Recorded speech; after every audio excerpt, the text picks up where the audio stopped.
नमस्कार. आयशाच मराठी रेसिपीमध्ये तुम्हा सर्वांचं अगदी मनापासून. हॉटेलमध्ये किंवा धाब्यावर मिळणारी अगदी झटपट आणि अतिशय उत्तम आणि कमी वेळेत झटपट तयार होणारी डाळ खिचडी कशी बनवायची ही आज आपण बघणार आहोत. तुपासोबत तुम्ही खायला सर्व करू शकता. थोडीशी कोथिंबीर आणि कांदा घालून वरती तुम्ही जर ही डाळ खिचडी खायला सर्व करू शकता तर ती चवीला अतिशय उत्तम, अतिशय छान अशी लागते. तर अगदी कमी वेळेत भरपूर पोटभरीचा आणि पौष्टिक पदार्थ म्हणजे अगदी पचायला हलका असा हा डाळ खिचडीचा पदार्थ कसा बनवायचा हे आज आपण बघणार आहोत. हॉटेलमध्ये मिळते अगदी त्याच पद्धतीची डाळ खिचडी आज आपण बघणार आहोत. तर त्यासाठी सुरुवात करूया. त्यासाठी मी 1 चमचा मसूर डाळ घेतली आहे, 1 चमचा हरभरा डाळ घेतली आहे, यानंतर 1 चमचा मी तूर डाळ घेतलेली आहे. तर डाळी तुम्ही तुमच्या आवडीनुसार घेऊ शकता. 1 चमचा मूग डाळ घेतली आहे आणि आता मी 4 चमचे तांदूळ घेतलेला आहे आणि हे सगळं एकत्र करून पाण्यामध्ये मी 5 ते 10 मिनिटं भिजत घालून घेणार आहे. जेणेकरून डाळ आणि तांदूळ व्यवस्थित भिजतील. तर मी 5 ते 10 मिनिटासाठी हे भिजत घालून घेतलेले आहे. तोपर्यंत मी आता कांदा कट करून घेणार आहे. तर 1 कांदा साधारणतः मी घेतलेला आहे, तो उभा असा मी कट करून घेणार आहे. तर 1 कांदा, त्यानंतर तो कांदा कट करून झाल्यानंतर यामध्ये मी टोमॅटो देखील कट करून घेणार आहे. कांद्यामुळे अतिशय छान अशी उत्तम अशी टेस्ट येते.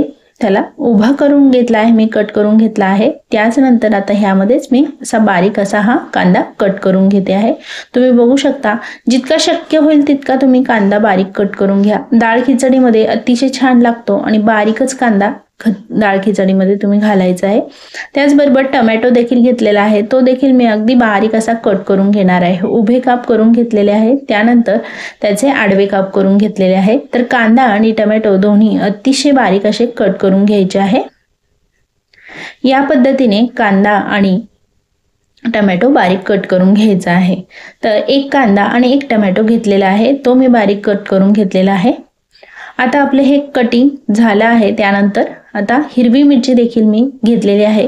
तर जास्त तिखट नको म्हणून मी 2च हिरव्या मिरच्या घेतल्या आहे आणि त्या देखील अगदी बारीक अशा कट करून घेणार आहे. तुम्ही तुमच्या आवडीनुसार तिखटाचं प्रमाण कमी जास्त असं ठेवू शकता. तर आता मी इथे कुकरमध्ये हे बनवून घेणार आहे. तर अगदी झटपट आणि कमी वेळेत होतं, त्यासाठी कुकर मी गरम करायला ठेवला आहे. कुकर छान गरम झाला, यामध्ये आता मी चमचाभर तेल घालून घेणार आहे. तर साधारणतः मी 1 मोठा चमचा तेल घालून घेतलेलं होतं. 2 चमचे तेल घातल्यानंतर आता यामध्ये मी फोडणी देणार आहे. तेल छान गरम होऊ द्यायचे. तेल गरम झाल्यानंतर ह्यामध्ये 1 चमचा मोहरी घालून घ्यायची. मोहरी घातल्यानंतर लगेचच मोहरी तडतडू द्यायची, जेणेकरून फोडणी छान बसेल. तर संपूर्ण मोहरी गरम होऊन फुटू द्यायची, म्हणजे फोडणी छान तयार होते. तर तेल व्यवस्थित गरम झाल्यानंतर मोहरी घातली तर लगेचच ती फुटते. तर या पद्धतीने तेल व्यवस्थित गरम होऊन मोहरीचा छान अशी फोडणी तयार करून घ्यायची आहे. मोहरीची छान फोडणी तयार झाल्यानंतर आता यामध्येच आपण बाकीची फोडणी करून घेणार आहोत. तर तुम्ही बघू शकता या पद्धतीने आपण बाकीची फोडणी तयार करून घेतो आहोत.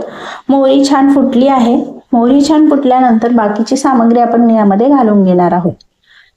तर यामध्ये आता मी 1 चमचा जिरे देखील घालून घेतलेले आहे. जिरे घातल्यानंतर आता यामध्ये मी बारीक चिरून घेतलेली कांदा टोमॅटो, म्हणजे सुरुवातीला मी कढीपत्ता घातला आहे. कढीपत्ता घातल्यानंतर आता ह्यामध्ये बारीक चिरून घेतलेला कांदा देखील मी घालून घेतलेला आहे. कांदा घातल्यानंतर लगेचच आता आपण बारीक चिरून घेतलेला टोमॅटो ह्यामध्ये घालून घेणार आहोत. टोमॅटो घालून घेतल्यानंतर आता हे कांदा आणि टोमॅटो मऊ होईपर्यंत आपण परतून घेणार आहोत. बारीक चिरून घेतलेली हिरवी मिरची देखील यामध्येच मी घालून घेतलेली आहे. आता यामध्ये आपण जास्त मसाले वापरणार नाही आहोत. तर अगदी चमचाभर हळद मी घालून घेतलेला आहे.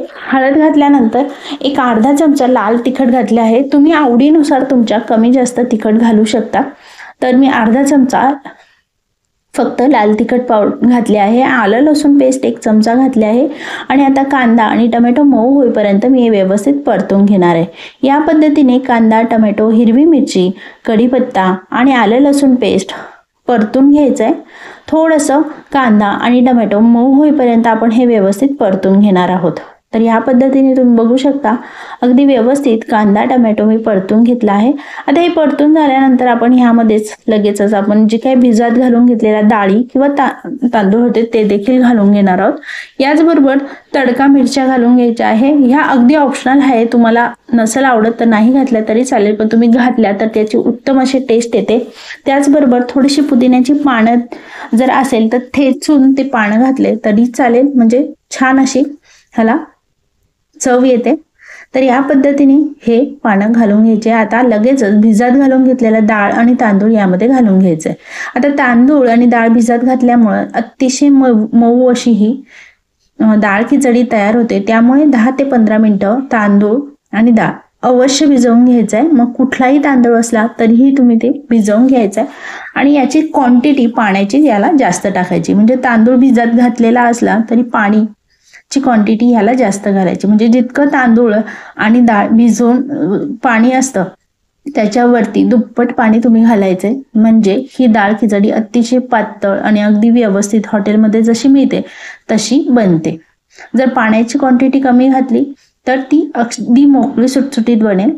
तर त्यासाठी आपल्याला डाळ खिचडी बनवायची आहे म्हणून पाण्याचं प्रमाण जास्त घालायचं। चवीनुसार मीठ घालून घ्यायचंय।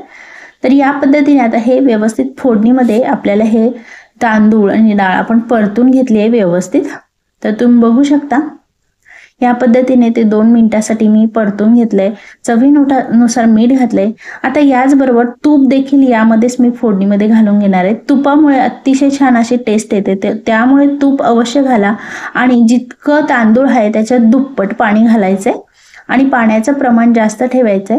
आणि या पद्धतीने तुम्ही बघू शकता। आणि आता पाणी घातल्यानंतर झाकण लावून 3 शिट्ट्या करून घ्यायच्या। 3 शिट्ट्या झाल्यानंतर तुम्ही बघू शकता पाणी जास्त घातल्यामुळे ते अतिशय व्यवस्थित पातळ अशी होते। 3 शिट्ट्या झाल्यानंतर आता कुकर थंड केल्यानंतर तुम्ही बघू शकता अतिशय छान अशी ही उत्तम अशी आपली व्यवस्थित डाळ खिचडी तयार झालेली आहे। तर या पद्धतीची डाळ खिचडी कशी झाली आहे ही रेसिपी याबद्दल मला कमेंट करून नक्की सांगा। आणि अशाच रोज नवनवीन रेसिपी आणि रेसिपींची पद्धत वेगवेगळी पद्धत बघण्यासाठी चॅनलला नक्की सबस्क्राईब करून बेल आयकॉनला क्लिक करा, म्हणजे नवीन रेसिपीचे जे काही नोटिफिकेशन आहे ते सर्वात आधी तुमच्यापर्यंत पोहोचेल। पुन्हा आपण भेटूया एक नवीन रेसिपी सोबत। तोपर्यंत स्वस्त खा आणि मस्त राहा।